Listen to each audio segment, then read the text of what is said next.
Meus irmãos, a paz do Senhor Jesus. A paz do Senhor Jesus, igreja. Por gentileza, sobre os pés, abra sua Bíblia comigo, o Evangelho de Cristo Jesus, escrito por Marcos.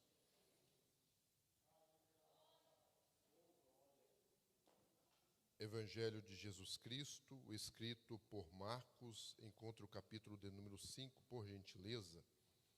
Nós vamos fazer menção de alguns versículos para uma breve meditação da palavra de Deus. Capítulo 5 do Evangelho escrito por Marcos.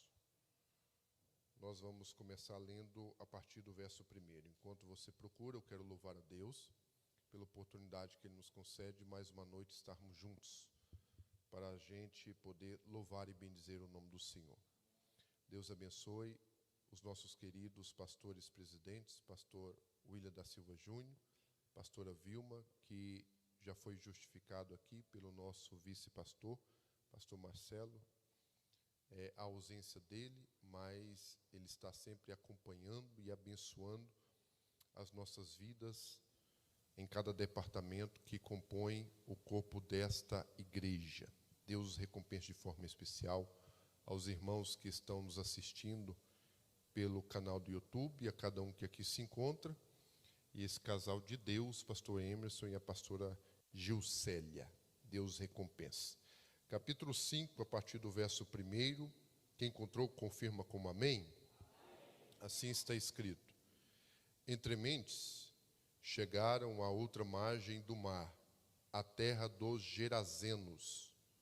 Ao desembarcar, logo veio dos sepulcros ao seu encontro um homem possesso de espírito imundo, o qual vivia nos sepulcros, e nem mesmo com cadeias alguém podia prendê-lo, porque, tendo sido muitas vezes preso com grilhões e cadeias, as cadeias foram quebradas por ele, e os grilhões despedaçados, e ninguém podia subjugá-lo. Andava sempre de noite e de dia, clamando por entre os sepulcros e pelos montes, ferindo-se com pedras. Verso 15. Então saiu o povo para ver o que sucedera. Indo ter com Jesus, viram o endemoniado, o que tivera a legião, assentado, vestido, em perfeito juízo, e temeram. Os que haviam presenciado os fatos contaram-lhes o que acontecera ao endemoniado e acerca dos porcos, e entraram a rogar-lhe que se retirasse da terra deles. Ao entrar Jesus no barco, suplicava-lhe o que fora endemoniado, que o deixasse estar com ele. Jesus, porém, não lhe permitiu, mas ordenou-lhe: vai para a tua casa, para os teus, anuncia-lhes tudo o que o Senhor te fez, e como teve compaixão de ti. Então, ele foi e começou a proclamar em Decápolis tudo o que Jesus lhe fizera, e todos se admiravam. Tendo Jesus voltado no barco para o outro lado, afluiu para ele grande multidão, e ele estava junto do mar. Amém, irmãos? Pode tomar o vosso assento, em nome de Jesus. Queridos irmãos, para uma breve meditação, Deus me conduziu até esse texto, e eu quero compartilhar em rápidas palavras aquilo que Deus encheu meu coração na tarde de hoje. Por isso eu te peço a sua atenção, para que você possa ser abençoado por Deus e por sua palavra. Queridos, no final do capítulo de número 4, nós vamos ver Jesus rodeado por uma numerosa multidão. Multidão essa que está assídua, desejosa por ouvir os seus ensinamentos. Jesus está pregando a palavra do reino dos céus a esta grande multidão, na beira do mar da Galileia. Seus discípulos o estão ladeando e com isso também estão aprendendo. Mas Jesus vai notar e ver que naquele dia algo em especial deveria acontecer. Por isso, não obstante a multidão estar desejosa por ouvir os seus ensinamentos, Jesus vai olhar para os seus discípulos e dar ordem: entremos na embarcação e passemos para o outro lado do mar da Galileia. Jesus está em um culto à beira-mar, onde uma multidão está desejosa para aprender dos seus ensinamentos. Mas agora, Jesus vai deixar essa multidão na beira da praia para entrar dentro de uma embarcação, juntamente com seus discípulos, e fazer uma travessia perigosa até a região de Decápolis, porque ali um propósito deveria ser concretizado. Jesus sabia muito bem que havia alguém necessitado da sua compaixão, necessitado da sua intervenção. Jesus então deixa a multidão por causa da vida de um único ser humano do outro lado do mar da Galileia. Esse mar, alguns relatam que tem cerca de 21 quilômetros de comprimento, 13 quilômetros a sua largura. Então note que na época de Jesus a embarcação não era motorizada. Com isso, a travessia demoraria algum tempo. Jesus está, no mínimo, atravessando 13 quilômetros dentro do mar à procura de um único homem. Nesse inteirinho, durante a trajetória, Jesus, que já estava cansado fisicamente, vai deitar para poder descansar. E nesse inteirinho, a Bíblia vai nos dizer, no capítulo de número 4, que uma grande tempestade se levanta, impedindo o avanço dessa embarcação e fazendo com que os discípulos de Jesus fiquem aterrorizados. Eles ficam atemorizados, ao passo de se esforçarem e verem que o seu esforço nada dará êxito para as suas jornadas. Então eles se lembram: Jesus está na embarcação, então vamos despertá-lo. Acordando Jesus, estava descansando na embarcação. Jesus prontamente se coloca de pé e dá ordem ao vento e ao mar para que fiquem quietos e se acalmassem. E no mesmo instante, seres que não possuem ouvido teve que fazer alguma coisa e dar ouvidos à voz do seu Criador. E obedecendo à voz de Cristo, eles se aquietam e acalmam. Logo nessa introdução, a gente percebe que Jesus está indo cumprir um propósito, cumprir uma missão. Ele tem algo a realizar do outro lado. E por causa deste propósito, por causa dessa missão, por causa dessa atitude de ir ao outro lado para procurar e alcançar uma vida que está miseravelmente em sofrimento, empecilhos vão acontecer. Entenda? Toda vez que você se prontiver e estiver próximo do seu propósito de realizar algo, de cumprir aquilo que Deus tem para você, sempre se levantará impedimentos.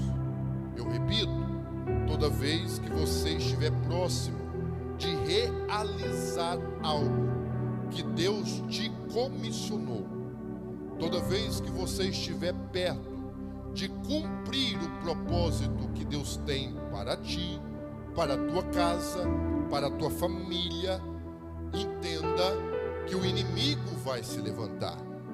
O mar não vai estar em uma calmaria. Ele irá querer te impedir de alcançar aquilo que Deus projetou para a sua vida. Por isso que quando as coisas começam a apertar, quando o vento começa a crescer, quando as águas dos mares começam a vir de encontro à sua embarcação, não é porque você está indo em direção contrária. Muitas das vezes é porque você está indo em direção àquilo que Deus tem para você. Então é necessário que você não desista, não pare de remar. E mesmo quando as suas forças não mais te ajudarem, você pode ter na sua mente que tem um Deus na sua embarcação, que você pode clamar a qualquer momento e Ele te socorrerá. Aleluia! Jesus está indo a uma terra dominada. Por que, irmão Josiel? Ou por que, irmão Josiel? Em primeira instância, aquela terra era dominada pela apatia. As pessoas que ali viviam conheciam muito bem a história deste homem endemoniado. As pessoas que ali viviam sabiam muito bem quem era aquele e qual era a história do homem que agora vive em sepulcros, se cortando com pedras e afugentando a todos que passam por aquela região. Mas eles, no início dessa trajetória, eles até empreendem um esforço a fim de fazer com que este homem tenha um pouco de paz, ou talvez até mesmo eles tenham paz, porque este homem os atormenta de dia e de noite. Então os textos sagrados vão nos falar que essas pessoas que ali viviam, por muitas vezes apreendiam esse homem, prendendo-o com cadeias, grilhões, correntes, mas nada disso teve êxito, porque os espíritos malignos que atuavam na vida deste homem o impelia com tal força que até as correntes não resistia, as cadeias eram quebradas e ninguém podia amansá-lo, ninguém podia prendê-lo. E quando o texto fala de ninguém, não está dando uma indicativa de uma única pessoa, mas está falando de um conjunto de pessoas. Este homem, apoderado por espíritos malignos, agora tem tamanha força que nem muitos homens conseguem dominá-lo. E com o passar do tempo, as pessoas vão ficando apáticas à sua situação, vão deixando ele de lado. Chegam nas cidades e alguém pergunta: você sabe notícias daquele endemoniado lá de Gadara? Então eles respondem: ele está lá nos sepulcros, deixa ele lá. Ele não vem mais nos atormentar, ele só atormenta aqueles que passam pelas estradas perto daquela região. E a apatia vai tomando conta daqueles habitantes, e eles não mais fazem nada para socorrer aquela alma que está em aflição. Mas Jesus é diferente. Jesus está deixando uma multidão desejosa pela sua presença, para ir ao encontro de uma alma a qual uma grande multidão já desistiu dela há muito tempo, já não quer mais saber da história dele, já não quer mais ter convívio com ele, se esforçar para então talvez trazer alívio àquela vida. E nós vivemos tempos como esse, tempos este onde as pessoas vão ficando apáticas por causa dos sofrimentos que estão à nossa volta. Muitas das vezes empreendemos os nossos esforços a fim de trazer algum alívio a uma alma aflita, mas a gente vai cansando, a gente vai se desgastando e não vai vendo essa vida mudar. Quantas mães estão prestes a desistir de um filho que talvez já não consegue mais trazer alegria para dentro do lar? Quantos pais talvez está pronto a desistir de um filho, de uma filha que parece que não quer mais ser ajudada, e por causa da gente se esforçar para ajudar e não ver alguma recompensa, de não ver algum resultado, nós vamos nos tornando apáticos. A apatia vai tomando conta da sociedade, e então as pessoas vão sofrendo do nosso lado, e ao invés de estender a mão para socorrê-las, a gente vai cortando volta delas. É por isso que você vai olhar para as ruas das cidades a qual você está inserido e vai ver pessoas mendigando, pessoas na sarjeta. E por que elas ainda permanecem ali, se muitas das vezes elas podem ser socorridas por alguém que pode ajudá-las e socorrê-las? É por causa da apatia. A apatia vai reinando no ambiente, vai reinando na sociedade, e pessoas que deveriam ser ajudadas vão sendo deixadas de lado, deixadas de escanteio, vão sendo abandonadas. Parece que já não mais faz efeito a gente ver alguém pedindo esmola com uma criança nos braços. Parece que não mais mexe no nosso interior, na nossa alma, ver um venezuelano deixando a sua casa, a sua família, para poder pedir ajuda em terra estrangeira. A gente vai cortando volta desse tipo de pessoa, a sociedade vai deixando ela de lado, mas mesmo a sociedade desistindo dos miseráveis e moribundos, tem um Deus do céu que não desiste de ninguém na face da terra. Ele nunca irá desistir. O homem pode desistir, a mulher pode desistir, o sistema político pode desistir, até mesmo os componentes da igreja podem desistir, mas o dono dela nunca irá desistir.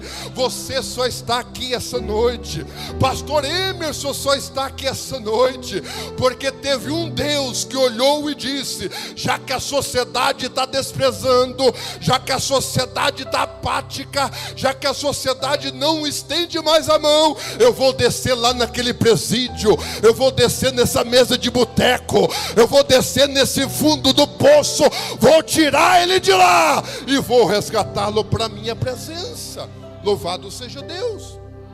Jesus está indo para uma região dominada pela apatia, mas também pelos demônios. Preste bem atenção.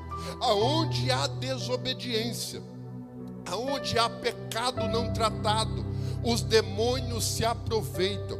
Essa região não conhece a lei de Deus, essa região não conhece o Deus de Israel, porque é uma região estrangeira.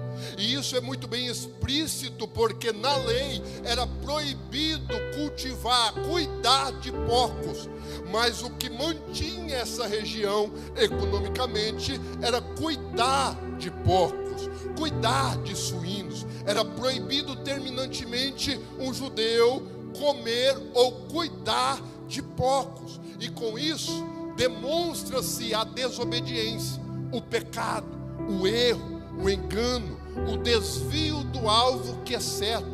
Com isso, esse povo vai dando brechas e legalidades para espíritos malignos entrar e fazer o que eles quiserem. Preste bem atenção, o texto está falando de uma legião que se apoderou de um único homem. Aqui está sendo comparado à legião romana de soldados, que era cerca de 3.000, 6.000 e alguns entendem até 12.000. Alguns divergem nessa informação. de sorte que pelo menos 2.000 demônios se apoderavam daquele homem, porque quando Jesus expulsa, os demônios vão para uma manada de porcos de quase 2.000.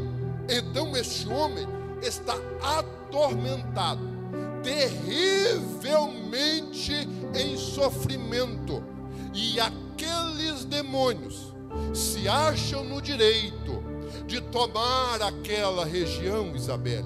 Por quê? Porque o texto nos fala que todos que passavam por ali, este endemoniado, que vivia dentro dos sepulcros, afugentava todos aqueles que passavam por aquela região. Então nós percebemos que eles se sentem dono daquela terra, dono daquelas cidades, donos daquela região. Eles se sentem com uma autoridade máxima para determinar quem passa e quem não passa. Mas Jesus está indo para aquela região. Eu vou repetir. Mas Jesus está indo para aquela região. Em uma das traduções da Bíblia, o evangelista vai nos narrar que Jesus, descendo do barco, pisa com o pé em terra. Isso aqui parece ser superficial, se não fosse uma informação valiosíssima, porque até então estes demônios se acham no direito de ter autoridade e controle daquela região. Mas Jesus vai pisar naquela terra. E o que tem a ver isso, irmão Josué, capítulo de número 1, verso de número 3. Deus, olhando para Josué antes de entrar na terra prometida, vai dizer a ele: Josué, aonde pisar a planta do vosso pé, eu vou-lo tenho dado por herança. É Deus dando autoridade para Josué para pisar na terra e conquistá-la para o povo de Deus. Salmo de número 91, verso 13, está escrito: pisará o leão e a cobra, calcarás os pés, o filho do leão é a serpente. Messianicamente, o salmista está dizendo que a autoridade estaria sobre Cristo para pisar em leões, para pisar em serpentes, para calcar, amassar com seus pés os filhos das trevas. Isso fala de autoridade, não para por aí. Efésios capítulo 1, verso 22, o apóstolo Paulo é enfático em escrever que tudo que existe está debaixo dos pés de Jesus. Eu vou repetir: tudo que existe está debaixo dos pés de Jesus. É Paulo dizendo: foi-lhe dada a autoridade para pisar sobre qualquer assunto, qualquer dificuldade, porque Ele está acima de tudo. Pesa então na Bíblia, Isabelle fala de autoridade. E quando em uma das traduções traz a informação de que Jesus pisa com o pé naquela terra, os demônios que estão na vida daquele homem automaticamente entendem: tem alguém que é intruso pisando no nosso território. Vamos uma vez mais expulsá-lo da nossa região. Mas quanto mais eles se aproximam, quanto mais eles chegam perto, quanto mais eles veem a presença daquele que está pisando na terra, mais eles vão abaixando a cabeça, mais eles vão se encurvando, mais eles vão se prostrando, ao passo de que quando chega diante de Jesus, eles já não mais estão com as mãos para expulsar, eles estão prostrados preparados para adorar. Por que, irmão José? Porque uma autoridade maior pisou naquela região. É Jesus dizendo: até hoje vocês dominavam essa terra, João Vitor. Até hoje vocês faziam o que queriam, mas a partir de agora sou eu que dou as cartas, sou eu que determino, sou eu que mando nesse ambiente, sou eu que faço o que quero e ninguém irá impedir. Então entenda, se Jesus tem autoridade e tudo, o apóstolo Paulo disse, que está debaixo dos seus pés, então eu posso profetizar na sua vida, para que essa noite você saia daqui convicto de que nada aquilo que te perturba, que tira a tua paz, que tira o teu sono, pode ser maior do que aquele que está sobre tudo isso. Lembra de Jesus, capítulo 14 de Mateus? Jesus sobe para um alto monte, pastor Fernando, para quê? Para poder orar, e ele orando vai buscar a face do Pai. Buscando a face do Pai, ele determina aos discípulos: atravesse outra vez o mar da Galileia. Os discípulos, obedecendo, entram dentro da embarcação e eles começam a navegação. Só que em um determinado momento, novamente, se levanta o vento, se levantam as ondas do mar. Eles ficam desesperados. Jesus olha de cima do monte e vê os seus discípulos em situação de aperto. O que ele faz? Vai descer e vai ao encontro. Agora preste bem atenção. Quando você vê, você que é pai, você que é mãe, vê o seu filho caindo, vê o seu filho em perigo, quase colocando um garfo dentro de uma tomada, a primeira atitude que você vai tomar é correr ao encontro do seu filho para poder livrá-lo, para poder socorrê-lo. Mas o texto de capítulo 14, Guilherme, vai dizer que Jesus não vai correndo, Jesus vai andando sobre as águas. Andando sobre as águas. Isso aqui é um ensinamento que me conforta, porque corre só quem se desespera, corre só quem não tem o controle de todas as coisas. Você se levanta cedo, atrasado, faltando 5 minutos para o seu serviço. Você sabe muito bem que o trajeto da sua casa ao seu serviço é cerca de 15 minutos. O que você faz? Você vai apressando, correndo para chegar a tempo no seu serviço, para não perder o ponto. Só que entenda, você está correndo porque você não tem o controle do tempo, você não tem o controle da situação. Agora Jesus não, ele não vai correndo para mostrar, eu vou andando para deixar bem claro, eu não chego atrasado, mas eu também não chego adiantado, eu chego no momento certo para livrar o meu povo. Se ele ainda não agiu, descansa o teu coração. Se ainda não chegou na tua casa, pode descansar, ele vai chegar no tempo certo, na hora certa, para te socorrer e te livrar para a glória do seu nome. Então note que Jesus não se desespera. Aquilo que era terror para os discípulos no capítulo 14 de Mateus, porque as águas do mar traziam pânico a eles, ao ponto deles se desesperarem, Jesus vem andando sobre as águas para demonstrar aquilo que traz medo para vocês. Não passa de tapete para eu poder pisar e mostrar que eu estou no controle de tudo. Não, você não entendeu, vou te explicar. Aquilo que te tira a paz, te tira o sono, essa enfermidade, essa porta fechada, essa dificuldade, tudo aquilo que vem atormentando a tua alma, atormentando a tua vida, atormentando a tua fé, entenda uma coisa, nada disso é maior do que o seu Deus. Por isso, ele coloca debaixo dos pés e mostra: doença é apenas um tapete para eu revelar a minha glória na sua vida. Dificuldade financeira é apenas um tapete para eu manifestar a minha glória na sua vida. Se eu fosse você, eu não ficava com a mão abaixada, eu levantava ela para o céu em agradecimento. Mas uma mão, José, é muito pouco, então eu vou levantar as duas. Levante as duas em sinal de gratidão, porque Jesus essa noite está dizendo: eu desci na casa para encontrar a sua vida. Aquilo que está te atormentando, eu coloco hoje debaixo dos meus pés para mostrar que eu sou na tua vida. Aleluia! E o que esses demônios estão fazendo? E aqui eu vou finalizar. O que esses demônios estão fazendo com esse homem? A Bíblia vai dizer que os demônios exercem uma autoridade tão grande sobre ele, que leva esse homem a ficar nu, sem roupas, levando ele até os sepulcros, cemitério, e a pegar pedaços de pedra e se cortar com ela. Esse homem está totalmente descaracterizado. Sua identidade não é mais reconhecida por aqueles que o conheciam antes. Ele não mais é aquele homem gentil, aquela criança gentil que brincava com as outras crianças daquela região.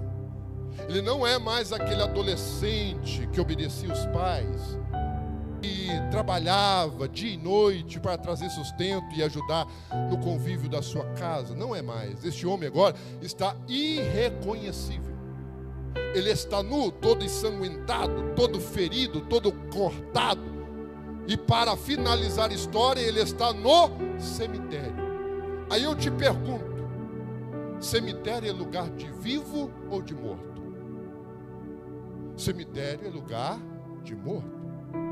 Mas esse homem está morto? Eu te pergunto novamente: está? Ele está vivo. Mas o que uma pessoa viva, Gustavo, está fazendo no cemitério? O lugar é errado.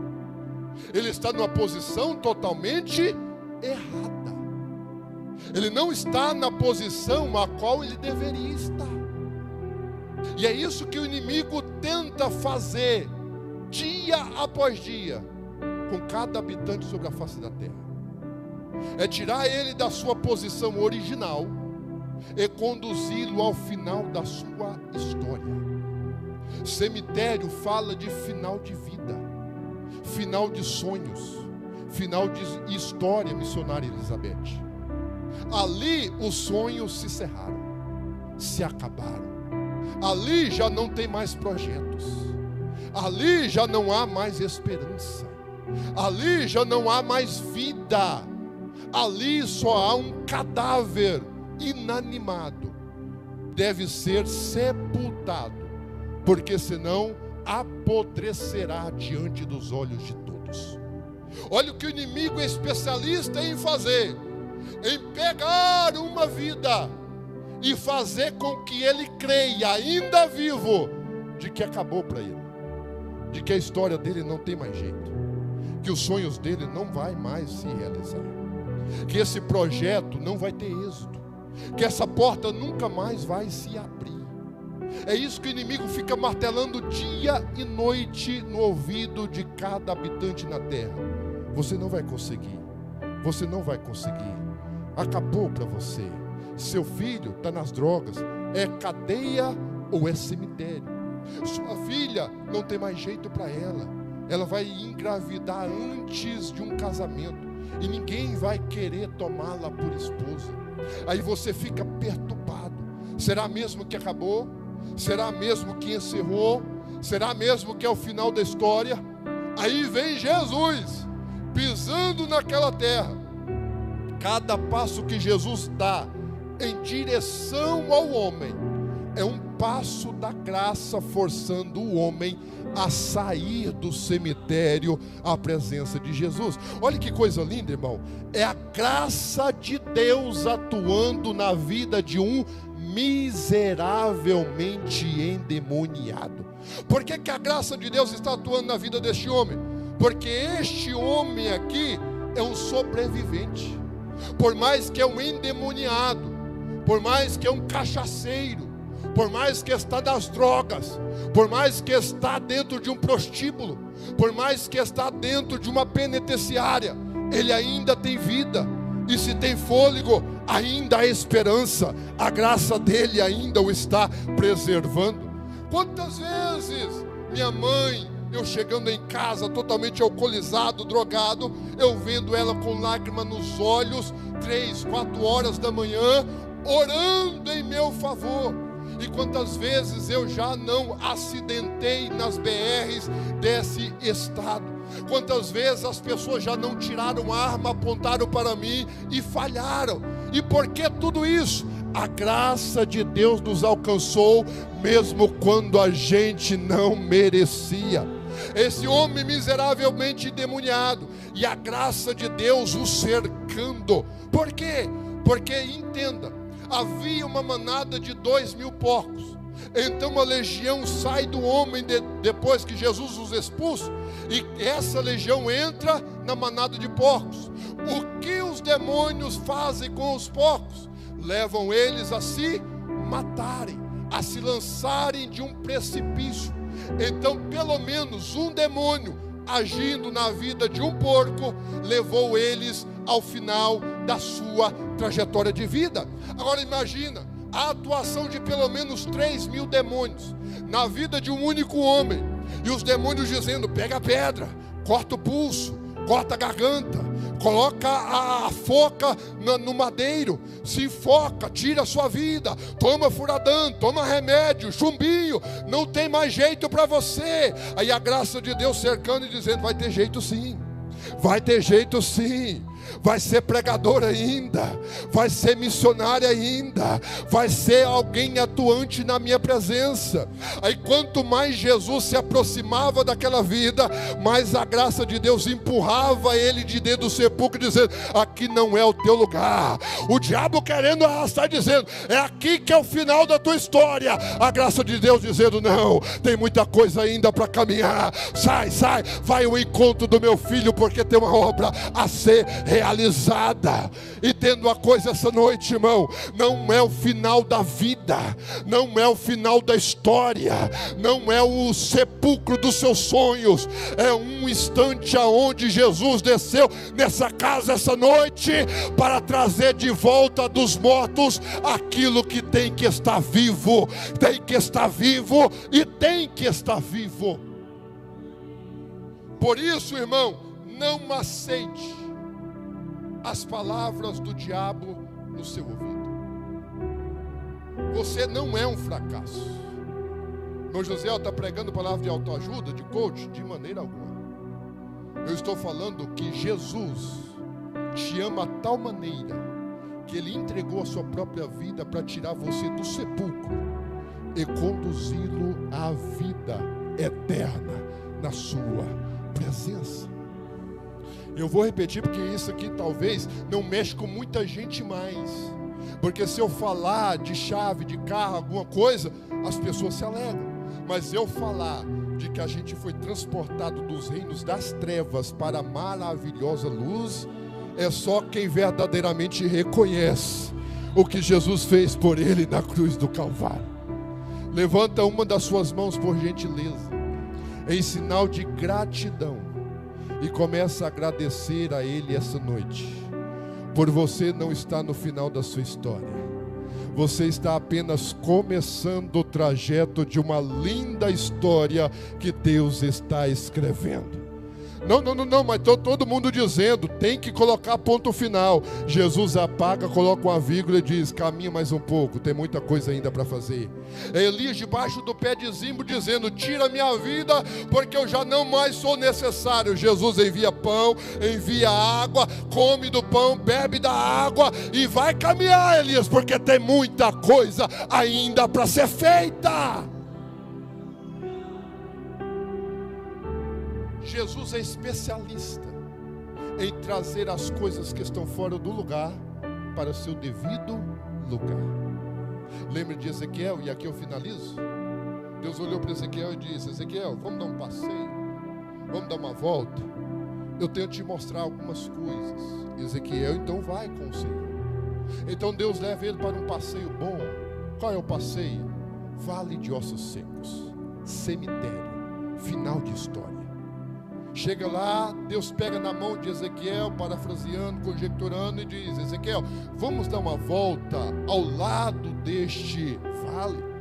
Porque o texto não fala que ele deveria andar no meio, mas ao redor do vale.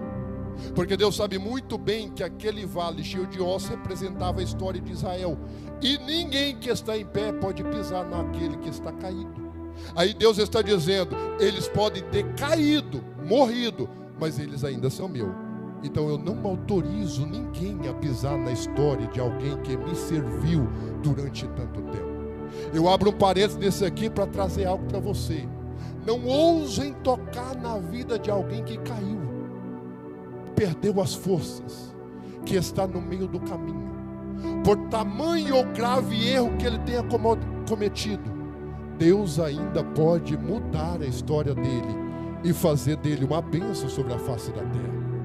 Aí Deus vai caminhando com ele e para e fala assim: Ezequiel, deixa eu te fazer uma pergunta. Esse vale aqui, ó, esse povo que está morto, eles podem voltar a viver? Ezequiel então vai devolver a pergunta para Deus: Senhor, tu que sabes? Se o Senhor quiser, eles podem viver hoje, agora, nesse mesmo instante. O que Deus diz? Então, profetiza ao Espírito. E Espírito ali está, não é minúsculo, não é Espírito Santo. Quem é que tem autoridade para chegar para o Espírito e dizer: ei, Espírito, eu profetizo de mim mesmo, faz isso e faz aquilo? De maneira alguma, irmão. Está dizendo ao Espírito, ruach, vento. Lembra lá do Éden? Deus soprou ruach, vento, hálito dentro da narina do homem, e ele fez alma vivente. É Deus dizendo: profetiza ao Espírito, para então esses ossos voltarem a viver, sair do sepulcro e voltar para uma nova história que eu tenho reservada para eles. O que o texto diz? Ele vai profetizar não sabendo. Eu não vou profetizar só para o vento da esquerda, para o vento da direita, para frente, para trás. Eu vou profetizar pelos 4 ventos, ó vem Espírito, sobre esse vale. Por que ele tem a sabedoria de fazer isso? Porque ele entende que se o vento vier só desse lado, pastor Emerson, vai espalhar os ossos ainda mais. Se vier só desse lado, vai espalhar e bagunçar ainda mais os ossos. E o que Deus faz na vida de alguém não é desorganizar, não é espalhar, é ajuntar. Então vem da direita, vem da esquerda, vem de frente, vem para trás. Não é para espalhar, é para ajuntar. É para ajuntar. O que o diabo quer é dividir, mas Jesus afirmou: reino dividido não prospera, casa dividida não vai para frente, casamento onde um vai para um lado, outro vai para o outro, não tem chance de ter êxito. Igreja dividida não vai para frente, mas a igreja onde Deus age, Ele faz é ajuntar. É varão com irmã, irmão com jovem, jovem com os obreiros, e a glória de Deus é manifesta. Você não deixou o conforto da sua casa na noite de hoje para estar aqui espalhado por essa casa. Muito pelo contrário, você veio ficar reunido para que a mão de Deus possa manifestar do seu poder. Se coloque sobre os pés, por gentileza, que a gente vai finalizar. Prepara um hino lá, casal abençoado, em nome de Jesus.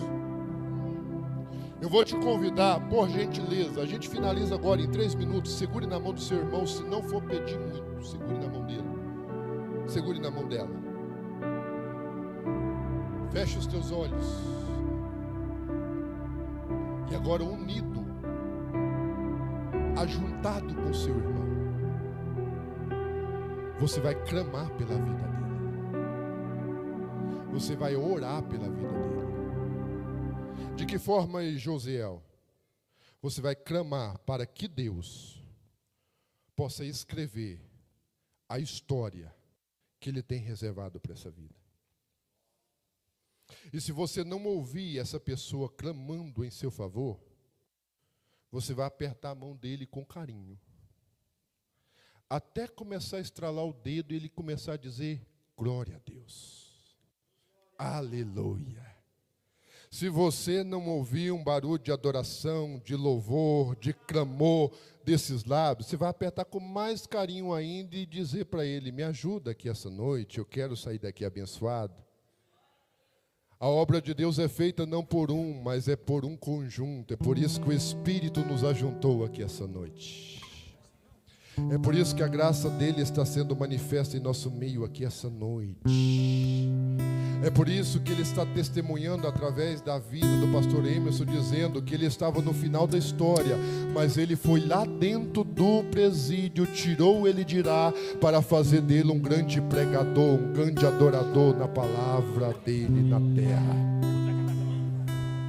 Jesus está aqui, ele pisou neste ambiente, não foi porque o ambiente é agradável, não foi porque a casa é bonita, não é por causa das poltronas que são confortáveis. Ele pisou neste ambiente por sua causa. Tem muita gente pensando, ele poderia estar em qualquer ambiente nesse exato momento, repleto de uma grande multidão, mas entenda, ele deixou uma multidão na beira da praia para procurar uma única vida que estava desgarrada. Essa noite ele veio por tua causa neste ambiente, ele veio por tua vida aqui. E se eu fosse você, eu já começava a celebrar a ele por esse privilégio. Experimenta apertando a mão do seu irmão, a convidá-lo a adorar a ele aqui essa noite. Convida, vai, ajuda-me a adorar aquele que pisou nessa casa para mudar a nossa história. Vai adorando, vai. Levanta a tua voz em adoração. Segura a mão desse irmão e coloca o mais alto que você puder. Coloca, levanta lá em cima, isso. Agora experimenta adorar a ele, experimenta. Você vai ver que uma manifestação gloriosa vai começar a descer nessa casa.